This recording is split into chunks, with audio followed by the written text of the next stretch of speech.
Hello, and welcome back to Pocket Pulp. Eric Brian Moore here, your host, ready to share another fantastic story. On today's episode, Spirits by Mark Leslie. Mark is an author, an editor, a bookseller, a podcaster, and an all-around book nerd.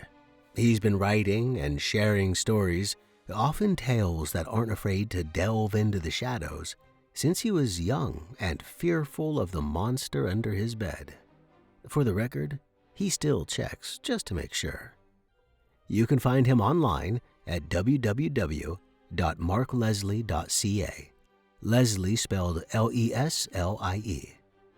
In addition to having published over 25 books, from thrillers to fiction to anthologies, he's also published several books to help authors navigate the crazy world of publishing, and even works as a publishing consultant.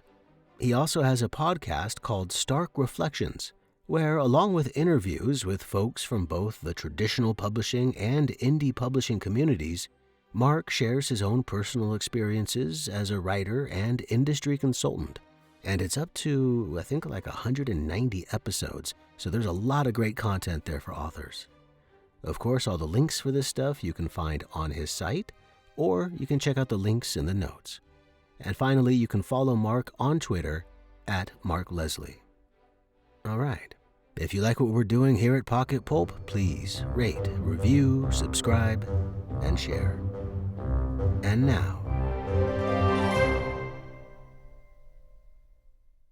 Spirits, written by Mark Leslie, read by Eric Brian Moore. Sitting here on the bus stop bench is startlingly comfortable, even though the sheets of misty rain have already cut through my jacket, plastering my shirt to my skin. The cold dampness doesn't bother me, because my mind is otherwise occupied by thoughts of Sally. I haven't thought about her in years, ever since I left Ottawa, actually. But now that I'm back here especially, the vacant lot across from where I'm sitting, the lot where the old Phoenix movie theater used to stand, stares back at me and reminds me of her. Reminds me of that night. "Do you believe in spirits?" Sally asked, the flashlight throwing long shadows up her face. "You mean ghosts?" Rob admired how her features could still seem attractive even in such an eerie light. "No," Sally said, her face disappearing as the flashlight clicked off. He heard the echoes of her movements in the large, empty theater. The complete darkness, coupled with the serious tone in her voice, was suddenly unsettling. "Not ghosts, spirits." "There's a difference?" "Uh-huh." Something touched his hand in the darkness. At first, he flinched and tried to pull away. Then he realized it was Sally's hand. He squeezed. She squeezed back. He let out a deep breath. For a moment, he had been uneasy, but things were okay again.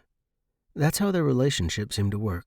That was why they were in this abandoned movie theater after all. Rob was making plans to go away to college, and they had been talking about the consequences of his moving to a city 4 hours away while she stayed in Ottawa.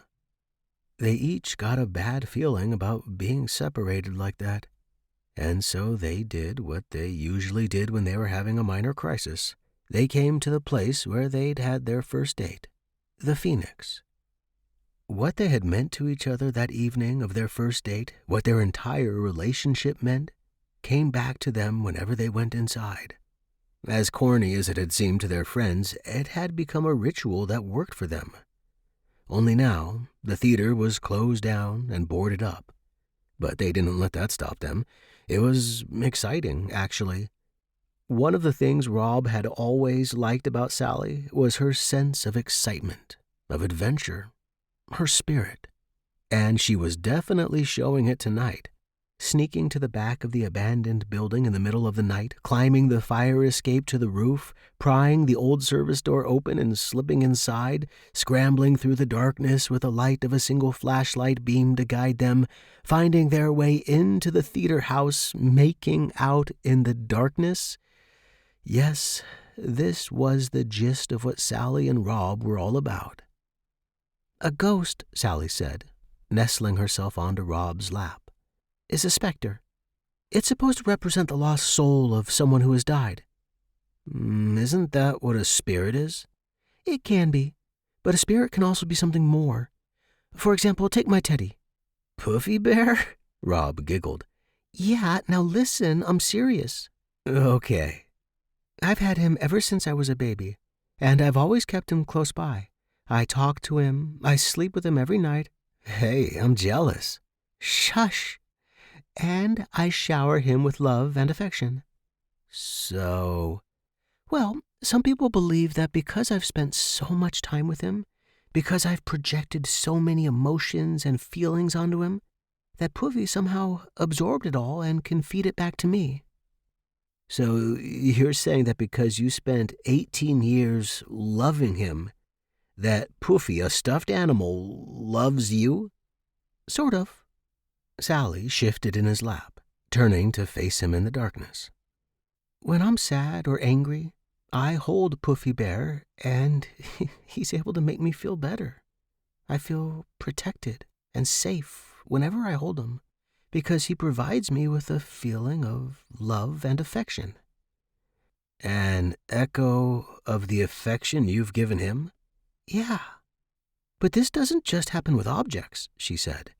It can happen with a place. People who haven't died can still leave their spirit in a place, and they spend the rest of their lives searching for something, because they have this empty feeling. They don't know what it is, though. They don't realize their spirit is still waiting for them at the place where they left it. Does this story have a point? I'm getting to it. Here's the good part, the part that'll freak you out. I'm ready to be freaked. She kissed him and then pulled away. I've heard that this theater has a spirit. A chill ran down Rob's spine. It does? Yeah. My mom told me about something that happened here a long time ago. There was this lady who worked here at the popcorn stand. She was going out with a projectionist. Whenever they had a chance, they would, get it on in the projection booth. Eventually, the woman got pregnant, and apparently it ended up that she was also working here the evening she went into premature labor. She went up to the projection booth to see her boyfriend, and by the time she got to the top of the stairs, the baby started coming. She gave birth right here in the theater. And the baby died? And now haunts the theater? Rob asked, fidgeting in his seat. No, the baby lived. I think she gave it away for adoption or something, but ever since that day, whenever they ran a film, some people could hear this strange sound, really faint, behind the soundtrack of the film. It was the sound of a baby crying. Where was it coming from? They didn't know, because every time they stopped the film to listen, they couldn't hear it anymore. They could only hear it when a film was running. Nobody could ever figure it out. Rob felt goosebumps rise along his arms. People said, she continued, that what they were hearing was the spirit of the baby that had been born here. The Phoenix baby, they called it. Oh, that's bull, Rob said. It's one of those urban myths. My mom said it was in the papers and everything. So what happened? What do you mean? Well, we've seen movies here and never heard the baby crying. When did the crying stop, and why? I'm not sure. Maybe one day the baby returned all grown up to see a movie or something, and without knowing it, reclaimed the spirit left behind all those years ago. Oh, the whole story's made up. It is not. It's true. Sally leaned forward and began to imitate the cry of a baby. Laughing, Rob ran his hands down her back, and then feathered his fingers forward, across her ribs and up under her breasts. Oh, tickles, she squirmed, trying to get out of his lap. He pulled her down, continuing to tickle her. "Stop it! Stop it! Stop it!" she laughed, ducking down under his arms. Something hit the floor just beside them in the darkness. "Oh, now you've done it," Sally said, climbing from his lap. "That was the flashlight." Rob cocked his head to hear the soft rumble of the flashlight as it rolled. It hit something, stopped for a second, and continued on. Then it hit something else and stopped for good. "What now?" Rob asked. "I guess now that we've lost our only source of light, the monsters will come out." "Yeah, well, that's only in movies, and this isn't a movie." "But it is a movie theater. The theater with the spirit of the Phoenix baby." "What's gonna happen? Is a zombie baby going to attack us? Oh, watch out, he's got a rattler," he laughed. "But come on, I'm serious. How do we find our way out without the flashlight?" Rob heard Sally shift in the seat beside him, felt the warmth of her bare arm as it brushed against his.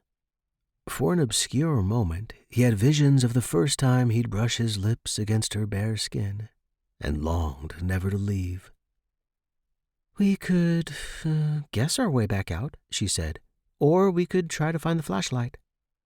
"What are the chances it rolled straight down to the very front?" "Slim. We're about 3/4 of the way up, and it didn't sound like it rolled all the way down, maybe only halfway." She took his hand in the darkness. He bent and kissed the back of her hand. "We'd better start looking, because when I make love to you here, I want to be able to look into your gorgeous eyes." Keep talking." "I want to see the beautiful curve of your cheek, the silky magic of your hair cascading past your naked shoulders and over your—" Sally sighed loudly and was up out of her seat. "Okay, let's find the flashlight." "I'll tell you one thing, though," Rob said, as they moved down the slope of the aisle to start their search.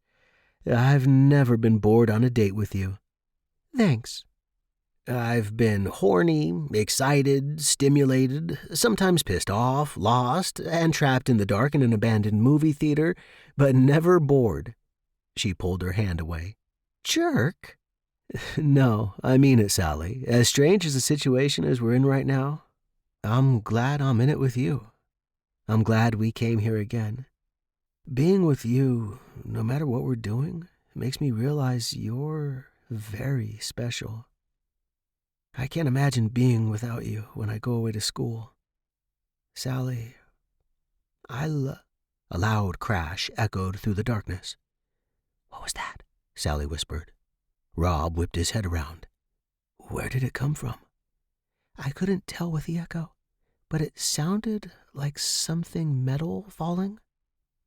"Did it fall over on its own, or did someone knock it over?" "Okay, time to find the flashlight." Holding hands, they descended a number of rows and felt around in the dark for the flashlight.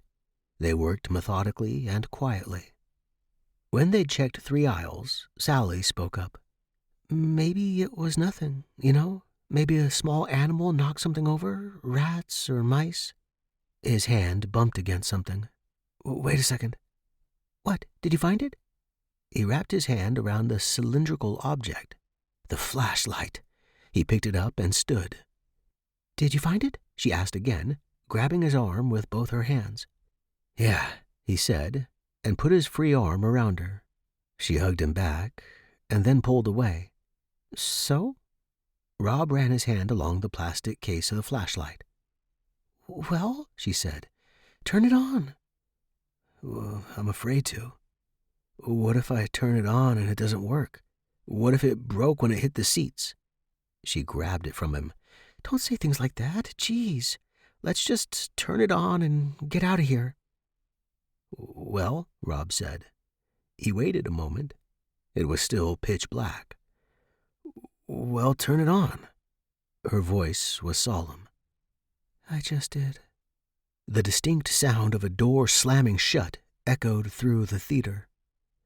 "That wasn't a rat or mouse," Rob whispered. "Vermin don't use doors. Maybe the sound was the owner or something. Or maybe, oh boy, what? It could be the police. Maybe someone saw us sneaking around on the roof and called the cops on us? But we didn't do anything. We aren't vandals. It's still breaking and entering, even if we didn't break anything. They stood in silence for a moment. Sally nudged him. There's no light anywhere. If the owner or the police were inside, wouldn't they at least have a flashlight? You're right. So maybe that door closing was the sound of them leaving. She took his hand. And if so, we'd better split before they come back in. They moved up the aisle, shuffling slowly to the top of the theater house. There are 3 stairwells here, Rob said. Yeah, we came down the middle one. That leads to the upper floor, doesn't it? I think so. Still holding hands, they went up the stairs. At the top, Rob felt along the wall. They inched their way forward until his hand came upon a doorknob. He turned it and pushed. The heavy door opened. Is this it? Not sure. He paused and guided her free hand to hold the door once he passed through so it wouldn't slam in her face. Then he walked forward. After a few more steps, the door sprang back and shut loudly behind them. They both jumped. Sorry, Sally muttered. They giggled and moved forward until Rob kicked something small. It clattered along the cement floor, a hollow, tinny sound. Whoops. He walked around it, and his outstretched hand hit a wall of brick. He felt sideways along the coarse brick until his hand slipped off into open space, then hit something just as solid but very smooth. Glass. What the? We came the wrong way, didn't we? I think so. He turned and wrapped both his arms around her. She hugged him back. Something in one of her hands dug into his back as she held him. What's that in your hand? Oh, it's the flashlight. But it's broken. You may as well pitch it. It's no good to us now. There was a long pause before Sally spoke. Rob? Yeah? I don't want to let go of it. Her trembling voice broke on the last word. Rob held her tightly as she shook with silent tears. Suddenly, a small flash of light filled the room to the sound of something hitting the floor beside them. They both gasped. It's working, Sally said. When I dropped it, it came on for a second. Rob released her and knelt in, feeling along the floor. He found it and shook it. The light flashed on briefly yet again. What did you do? I joggled it a bit. Maybe when we first dropped it, the impact misaligned the batteries or something? Do it again. The light came on. This time it stayed on. There was enough light for Rob to see her face again, and the look of concern in her eyes was unsettling. He'd never seen such a pained look before, and almost wished the light would go out again so he wouldn't have to see it. So where exactly are we? He turned and aimed the beam at the wall. Set into the brick was a thin rectangular window. We're in the projection room, Sally muttered. Rob twisted to face her again and saw her looking down at an empty film canister. Then he passed the beam along the floor to a small, narrow mattress perched on a makeshift cot up against the far wall. On top of this cot were a couple of worn and battered blankets. Someone lives here, Sally said. Okay, that's our cue to leave. He pulled on her arm and started to move toward the door, but stopped almost immediately. Blocking the doorway stood a tall, gangly man. Being inside the cafe across the street from the empty theater lot warms my damp, wrinkled skin, just as the coffee I cradle before me warms my insides. But a chill still runs deep inside that neither the warm room nor the coffee can curb. The exact moment of staring him directly in the face has returned to me in countless nightmares.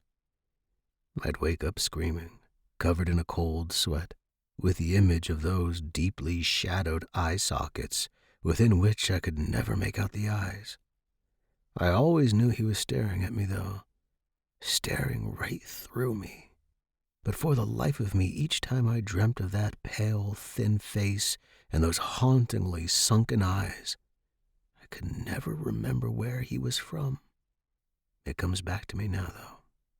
It all comes back to me, how my immediate reaction was to flash the light in his face and then stab the flashlight into his stomach. The gangly man doubled over easily, and I shoved him out of the doorway. As he staggered back against the wall, I kicked him in the ribs, brought the flashlight down on his skull, and pounded both of my elbows into his back.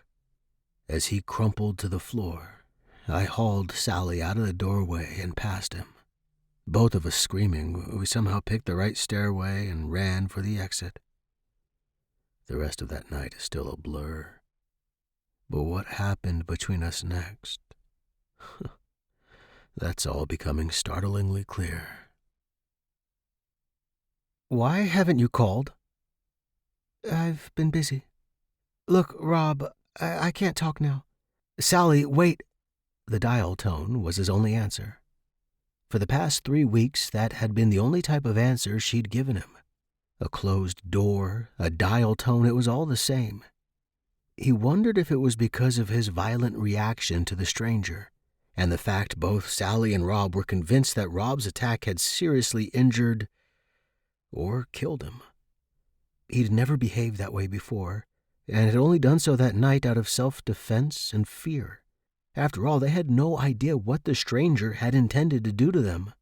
And Rob did make an anonymous call to 911 telling them about an injured man in an abandoned theater. But there was nothing about a mysterious death or injury that night in any of the local media. And he couldn't get her to admit that was why she was avoiding him, because she wouldn't even speak to him for more than the words it took to say goodbye. He stared at the phone receiver a while longer, and then slammed it down. Enough was enough. He'd have to march over to her place and confront her. He felt bad enough about his attack on the stranger. He needed Sally's reassurance that he'd done it to protect them. He just couldn't go on like this. When he arrived at her parents' home, he knocked and waited. No answer. He knocked again, harder. Still no answer. Her father's car was not in the driveway, and given that it was Sunday, it meant they were probably visiting Sally's grandmother at the nursing home. But Sally never went with them. She couldn't handle seeing her grandmother kept like an animal in a zoo, treated like she was too dumb and frail to handle being outside of that protective cage, stored away only to be seen by the outside world during pre-allotted visiting time slots. The more he thought of it, the more he was sure he needed to explain to her his violent reaction that night. Rob knocked again, waited, then tried the door. It was unlocked. He pushed it open. Hello? No answer. He walked inside.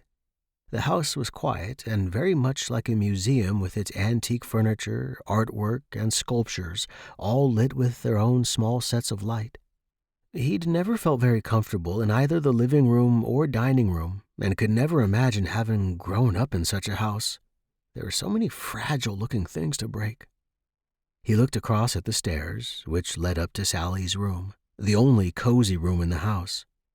Perhaps she had headphones on and couldn't hear him knocking. It had happened before. He headed up the stairs and was about to call out once more when a strange thought struck him. What if she's not alone? After all, the best time Sally and Rob could sneak in some frisky playtime was on Sundays when her parents were out of the house for several hours. What if the reason she'd been avoiding him was because there was some other guy? He froze. He couldn't move, couldn't decide what he should do. Should he just accept that she was with someone else and leave? No. After all, he had no proof. It would be stupid to leave with that assumption. But it would also be stupid to walk in on Sally and some other guy rolling naked beneath the sheets. The thought turned his stomach. No, he had to give her the benefit of the doubt. And regardless, if she didn't want him in her life, she'd have to tell him to his face. Fixing his determination, he headed up the stairs. Her bedroom door was closed. He paused again, listening. If she was with someone, it would be fair to make some noise to let them know that they weren't alone. He coughed, waited, then reached for the doorknob. Something sharp dug into the back of his right ankle, and he spun around, sending a fist into empty air. His foot kicked out, and he felt a small weight clinging to it. His kick, combined with the unstopped punch, threw him off balance, and he fell against Sally's door. Reaching out for balance, he knocked over a skinny table with a vase.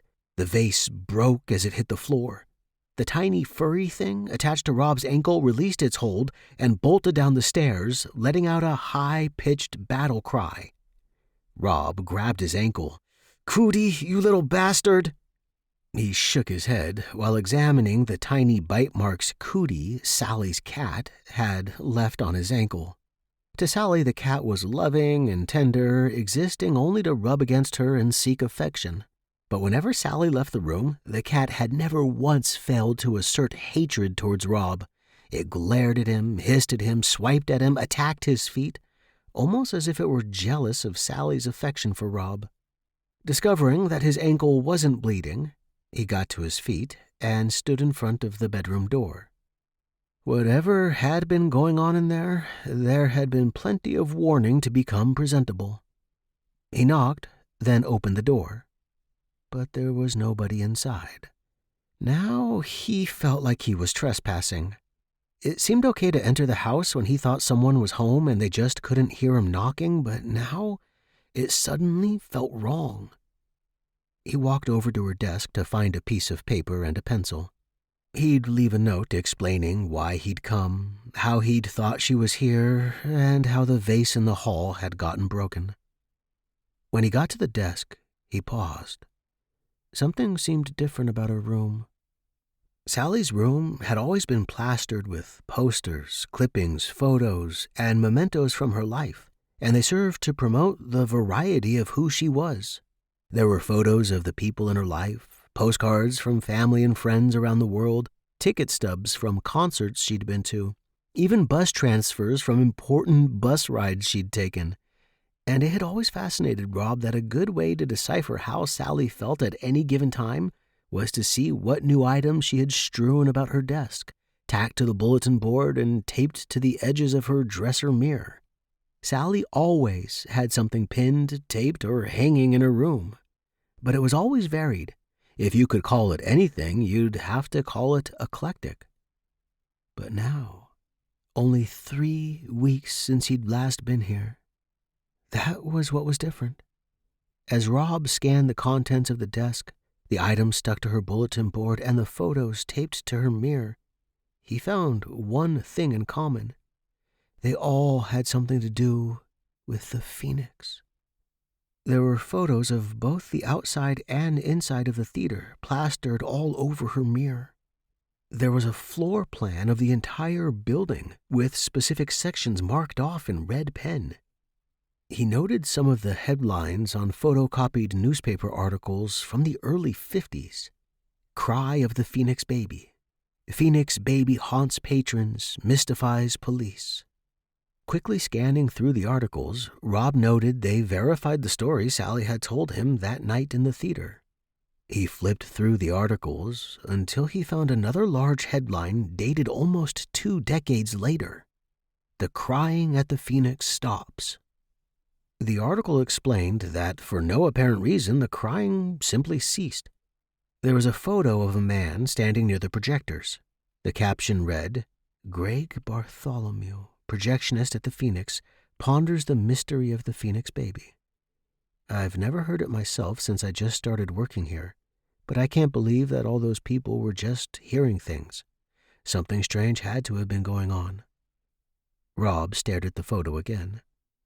There was something familiar about the man, something he couldn't quite place. Then it hit him. Bartholomew was tall, very thin, almost gangly. In the photo, his eyes were shadowed by a protruding brow. It couldn't be. Rob looked over at the photos bordering the edge of Sally's mirror. They were all shots of Greg Bartholomew, only he looked more gangly, his eyes more sunken than the photo from the 70s. He looked more like he did when they saw him a few weeks ago in the doorway of the projection room. One was a profile of him walking down the street after dark. Another of him standing in a back alley, digging in a garbage can for something.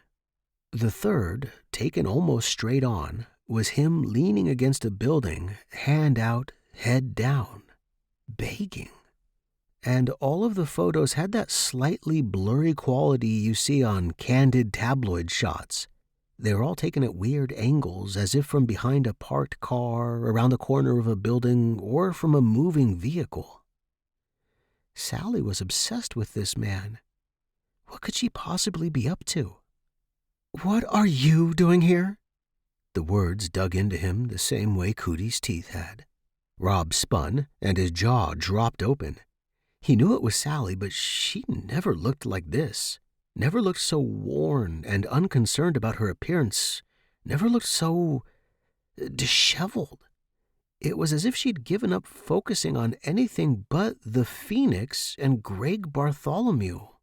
Like a monk devoting his life to God, Sally seemed to have forsaken all other things. "Well?" "Sally, what are you doing? These articles, these pictures?" "That's my business."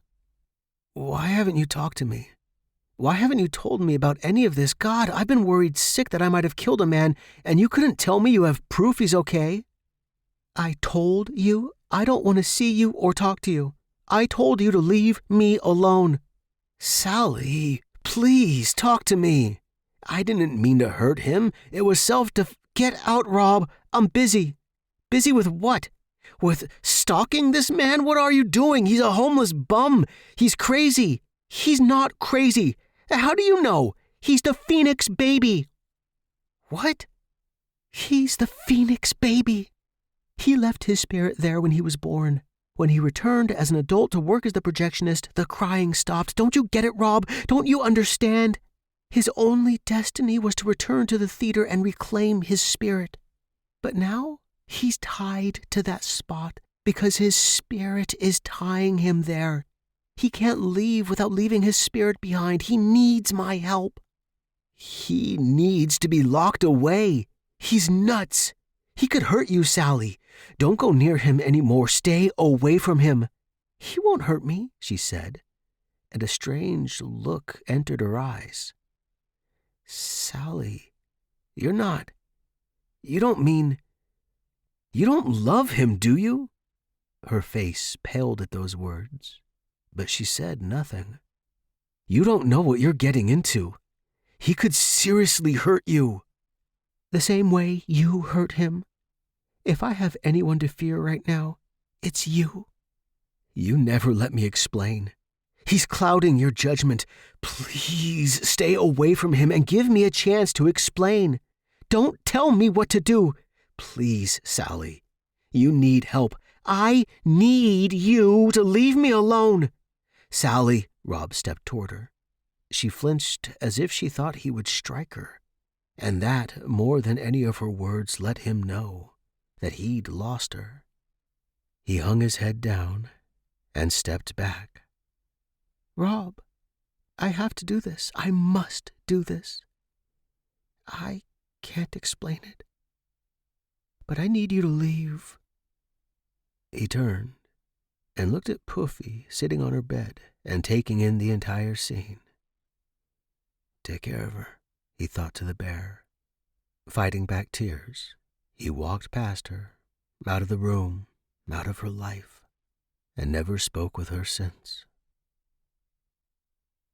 Losing her love, losing her trust, that was the hardest blow I'd ever faced. It hurt me so deeply.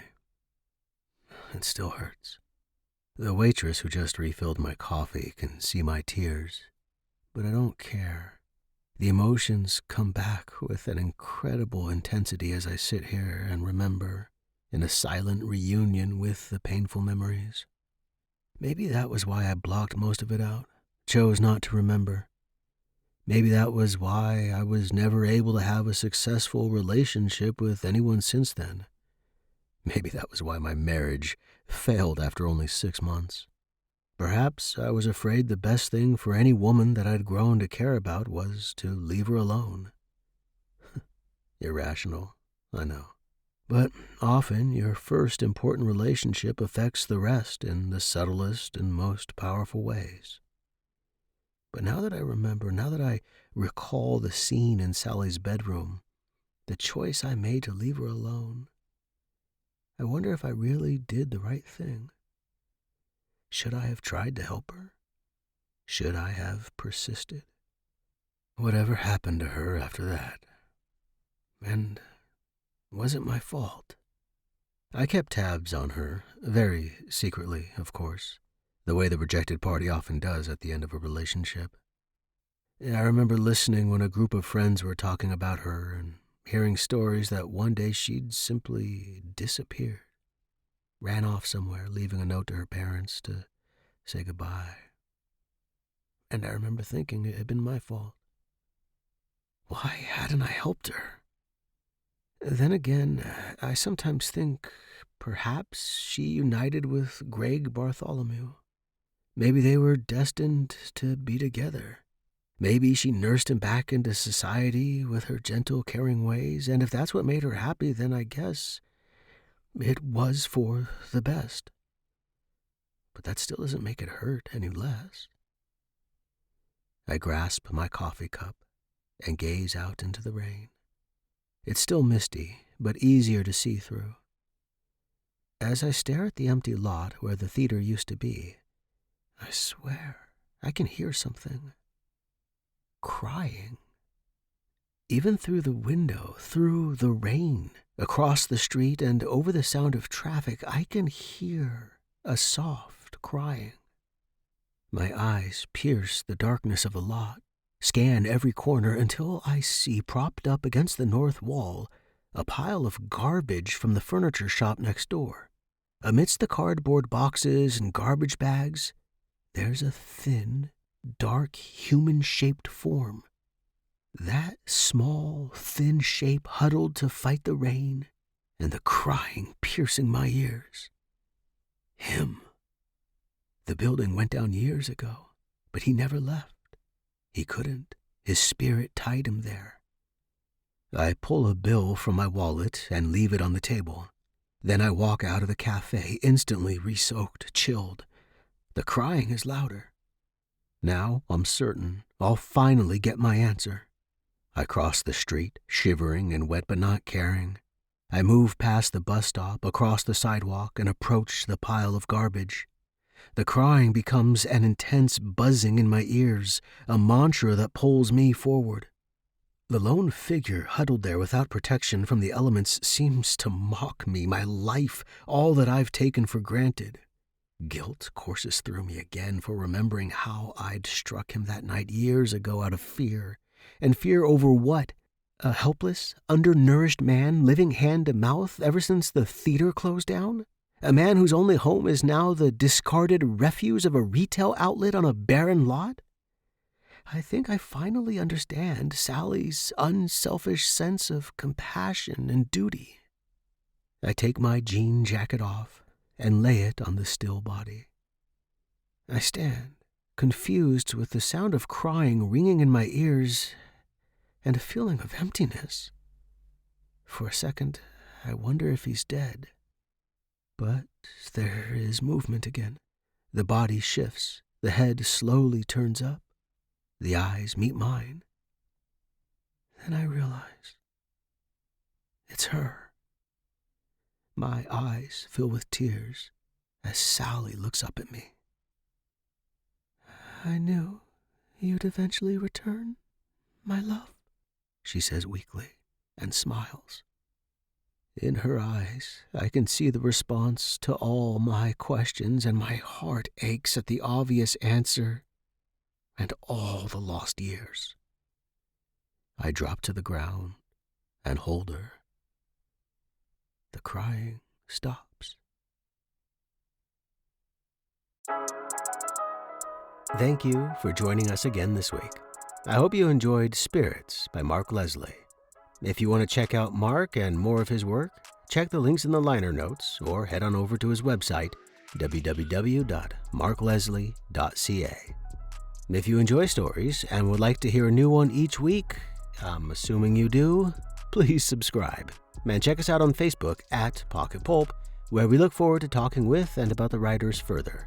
And if you're a writer and would like to have your story featured on Pocket Pulp, contact us at pocketpulpsubmission@gmail.com.